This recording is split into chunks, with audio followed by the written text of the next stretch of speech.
In the 17th century, two more philosophers, Descartes and Locke, both made contributions to psychology. Keep in mind that in the 1600s, the Catholic Church's authority began to diminish, and scientists began to break away from the church and come up with their own ideas about the origin of the world and how things came to be the way that they are.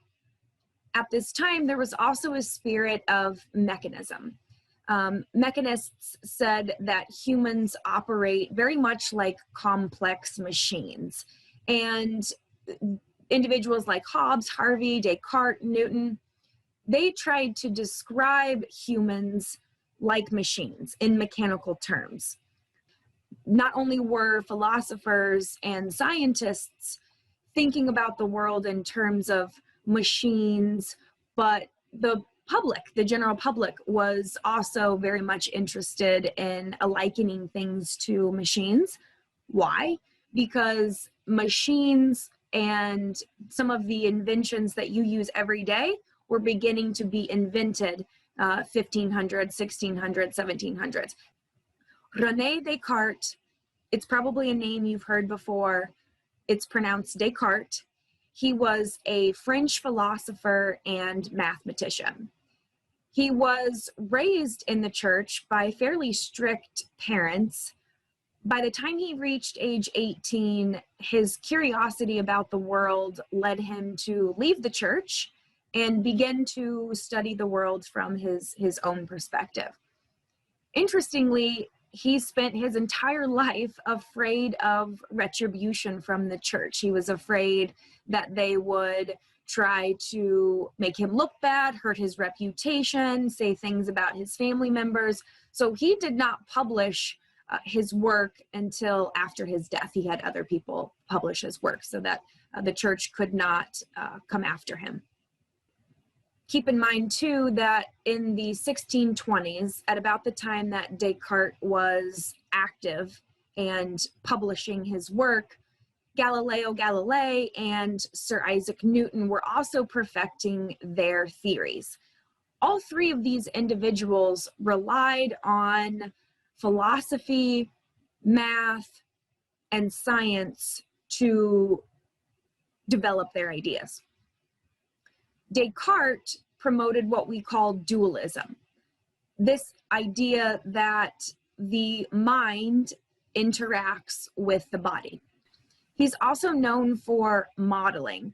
He did this using numbers. He was a mathematician, so you see he has lots of formulas and he refers to different parts of the body using letters and numbers instead of phrases. In the 1600s, there were also a few other ideas floating around, starting to take hold.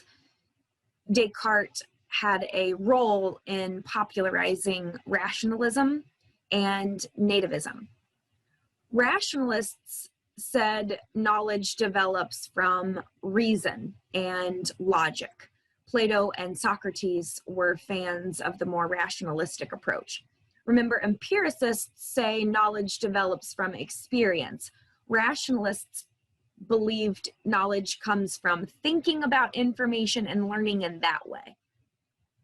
Nativists said that some knowledge is actually innate, that all humans are born with some information.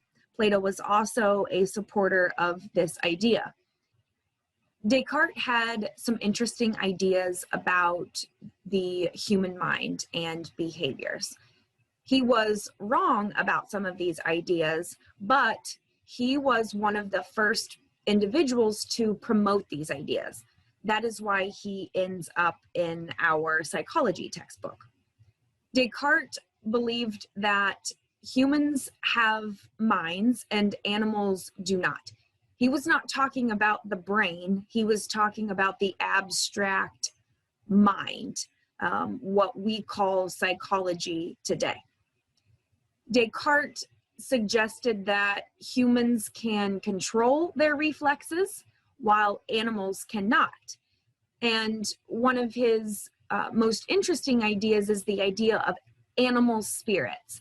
Descartes believed that reflexes work through these animal spirits. And animal spirits are these tiny particles in our blood that send signals from our body to our brain about how we need to respond. So you see in the image here, it's one that's commonly associated with Descartes.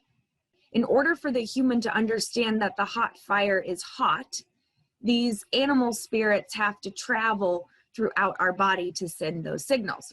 His ideas led other people to test those ideas and come up with more accurate ways of representing human psychology. John Locke is another philosopher. He was trained as a physician. In the late 1600s, he disagreed with Descartes' rationalism and instead promoted Bacon's empiricism. He also emphasized the use of the scientific method, and not only the scientific method in a general sense, but experimentation as well.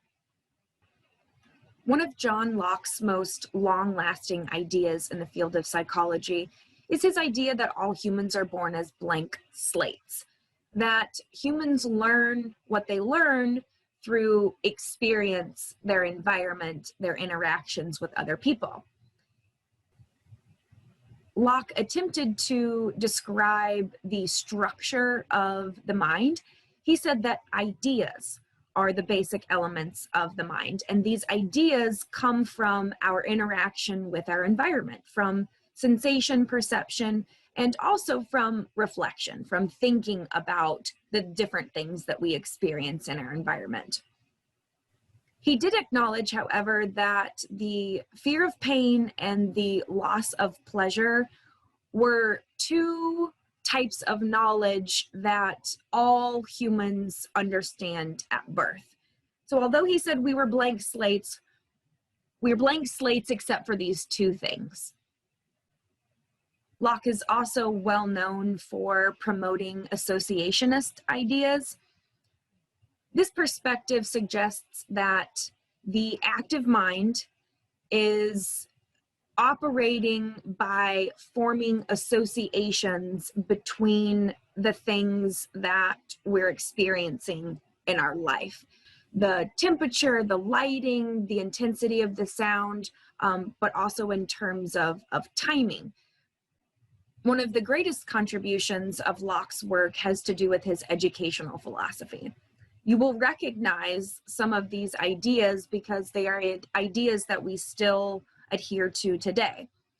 Locke believed in the importance of children's physical health and their ability to learn, so he promoted ideas about breakfast, lunch, physical exercise. He also suggested that parents and educators avoid the use of punishment when trying to help children learn. He said that punishment made things worse, not better. And he was a big promoter of using verbal praise to encourage children, reward children, and also motivate them to continue learning. He also contributed some ideas to politics, to our modern view of politics.